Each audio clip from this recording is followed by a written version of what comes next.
네, 글로벌 외신센터입니다. 말씀해주신 세 가지 주요 이슈들 외신 통해서 살펴보시죠. 먼저 첫 번째 기사 내용입니다. 뉴욕타임즈 보도 내용이고요. Russia says oil flows to 3 European Union members have been halted. 네, 이번에 러시아 쪽에서 이 천연 가스뿐만 아니라 석유까지 공급 중단에 나선 분위기인데요. 바로 기사 내용 통해서 살펴보시죠. 헝가리 등 동유럽 국가 3곳에 러시아산 석유 공급이 끊겼습니다. 헝가리와 슬로바키아, 체코가 이 세 가지 국가로 볼 수 있는데요. 이 러시아의 국영 송유관 업체인 트란스네프트는 우크라이나를 경유하는 드루즈바 송유관 석유 운송이 닷새 전에 중단됐다고 밝혔습니다. 이 송유관을 통해서는 하루 약 25만 배럴이 공급이 되고 있는 상황인데요. 하지만 이번에는 이 송유관이 중단이 된 겁니다. 러시아 측에서는 이 공급 중단의 책임을 유럽연합 그리고 우크라이나 쪽으로 돌리고 있는데요. 유럽연합의 금융 제재로 우크라이나 측 송유관 업체에 대금을 지불하지 못했고 또 대금을 받지 못한 우크라이나가 송유관 가동을 중단시켰다고 분석을 하고 있는 겁니다. 결국에는 원활한 석유 공급을 원한다면 이 금융 제재를 풀라는 얘기인데요. 러시아 때문에 에너지 위기에 직면한 유럽은 가스 공급 감축에 돌입을 했는데 이번이 처음이 아닌 만큼 이번에도 다시 한번 절차에 나섰습니다. 유럽연합은 내년 3월 말까지 가스 사용을 최근 5년 평균 소비량과 비교했을 때 15% 줄이는 비상계획 실행에 들어갔고요. 또 만약에 가스 공급 부족 사태가 계속될 경우에는 유럽연합 쪽에서 회원국별 가스 사용 감축을 의무화할 수도 있다는 의견이 나오고 있습니다. 이번에 천연가스로 제재를 가하고 있는 상황에서 동유럽 국가 3개국에 러시아가 석유까지 공급 중단을 했기 때문에요. 이 부분 에너지 쪽으로 좀 눈여겨보시면 될 것 같습니다. 네, 이어서 두 번째 기사 내용 살펴보시죠. 두 번째 기사 내용은 로이터 통신 보도 내용입니다. US productivity post biggest ever annual drop in second quarter. 네, 미국 고용시장에 대한 주목이 계속해서 이어지고 있습니다. 이번에는 노동 생산성 관련된 내용이었는데요. 기사 내용 통해서 자세한 멘트 보겠습니다. 올해 2분기 미국의 노동 생산성이 전년 동기 대비 2.5% 감소한 것으로 집계됐습니다. 1948년 노동 생산성을 기록한 뒤 가장 큰 폭으로 감소했는데요.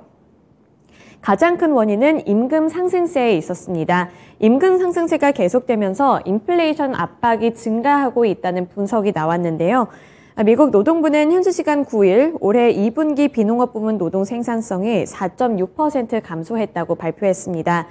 2분기 생산량은 1.5% 증가한 가운데 노동 시간이 4.1% 함께 증가했기 때문인데요.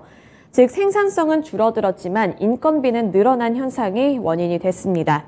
비농업 부분에서 일정한 생산량을 내기 위해 들어가는 인건비를 뜻하는 이 단위 노동 비용은 전분기 대비 10.8% 증가를 했고요. 또 최근 12개월 기준으로 계산할 경우 9.5% 증가하는 수치를 나타냈습니다. 1982년 10.6% 증가한 데 이어서 이번에 두 번째로 임금 상승세가 가파르다고 볼 수 있는데요. 이렇게 고용시장 쪽으로 눈이 많이 돌아가고 있는 가운데 이번에 노동 생산성이 부진해지고 있고 또 임금 상승률이 늘어나게 되면서 인플레이션에 대한 우려감이 더 커지고 있는 분위기입니다.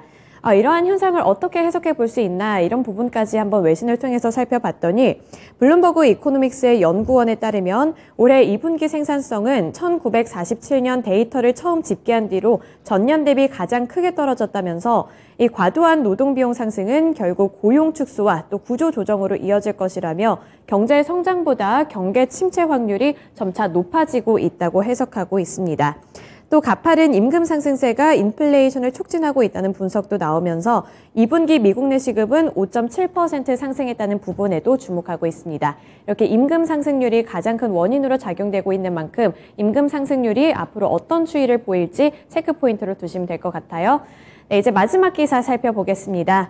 마지막 기사는 앞서서도 살펴봤다시피 마이크론 실적 전망 소식이었는데요. 이에 따라 나스닥 지수까지 하락하는 모습이 연출됐습니다. 마켓워치 보도 내용이고요. Micron stock falls as company issues revenue warning amid challenging memory chip conditions. 네, 마이크론이 아무래도 이 반도체 지표 역할을 하다 보니까 국내 증시에도 영향을 미칠 수 있다. 이런 분석도 함께 나왔는데 자세한 내용부터 살펴보시죠. 마이크론은 현지 시간 9일 실적 전망을 하향했습니다. 마이크론은 이날 도전적 시장 환경으로 이번 분기와 다음 분기 매출이 지난 6월의 전망치인 68억 달러에서 76억 달러의 하단, 또는 그 이하로 나올 수도 있다고 밝혔습니다. 마이크론은 6월 말에 실적을 발표했던 시점과 비교했을 때 재고 조정이 확대되면서 디램 및 낸드의 수요 증가 기대치를 낮췄다고 밝혔는데요. 마이크론은 매출과 마진이 순차적으로 감소할 것으로 예상된다며 잉여 현금 흐름도 마이너스가 될 것이라고 덧붙였습니다. 이 원인을 파악했을 때 인플레이션에 따른 경기 약화로 인한 PC와 스마트폰에 쓰이는 반도체 수요가 급감하고 있는 것으로 파악이 되는데요. 앞서 전일에는 미국의 대표적 반도체 업체인 엔비디아 역시 실적 경고를 하면서 주가가 급락했는데 여기에 마이크론까지 부진한 실적 전망을 제시를 하면서 시장에 불안감을 안겨줬습니다. 또 마이크론과 엔비디아 외에 시장에서는 AMD 그리고 퀄컴 등 주요 반도체 업체들 모두 다 우울한 실적을 내놓거나 전망치를 내놓을 것이라는 예상을 하고 있는 분위기인데요. 이렇게 대표적인 반도체 업체들이 부진한 실적 그리고 실전 가이던스를 내놓을 경우에는 또 투자 심리가 많이 위축이 되고 또 국내 증시에까지 이런 악영향이 올 수 있다는 평가도 많이 나오고 있습니다. 특히 마이크론은 미국의 대표적 메모리 반도체 업체인 만큼 실적 경고는 국내 SK하이닉스 그리고 삼성전자에까지 영향을 줄 수 있다는 분석도 나왔으니까요. 네, 이러한 부분들 잘 참고하시기를 바라겠습니다. 네, 이렇게 세 가지 주요 외신 뉴스들 함께 살펴봤고요. 지금까지 글로벌 외신센터였습니다.